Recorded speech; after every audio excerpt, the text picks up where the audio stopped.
Hello guys, শুভ ষষ্ঠী। আমরা গিয়েছিলাম চতুর্থীর দিন রাত্রেবেলা বসিরহাটে সমস্ত প্যান্ডেল হপিং করতে। তো আমরা গিয়ে দেখতে পেলাম যে একটা প্যান্ডেলে বাবার কতগুলো রূপ দেখানো হয়েছে। তো আপনারাও দেখুন, সেই জন্য আমি এই ভিডিওটা করে এনেছি। তো কত সুন্দর লাগছে, কত বুদ্ধি খাটিয়ে মানুষ এই কাজগুলো করেছে, আর খুবই সুন্দর হয়েছে। আর একটা কথা কি জানেন তো, পূজা মণ্ডপে হলেও বাবার এতগুলো রূপ একসাথে দেখতে পাচ্ছি, তার সাথে মা দুর্গা আছে। তো এটা একটা সৌভাগ্যের কথা। তো এত সুন্দর সুন্দর মানে মন্দিরের দৃশ্য এখানে তুলে ধরা হয়েছে, তার সাথে বাবার মূর্তিগুলো এখানে সেইভাবে তুলে ধরা হয়েছে।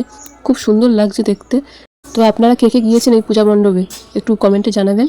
এটা বসিরহাটের একটা পূজা মণ্ডপের দৃশ্য, কত সুন্দর লাগছে দেখুন। একটা চিরন্তন সত্য কি জানেন তো, মাকে ছাড়া যেমন বাবা অসম্পূর্ণ, বাবাকে ছাড়া তেমনই মা অসম্পূর্ণ। আর আমরা মা বাবা দুজনকে ছাড়াই অসম্পূর্ণ।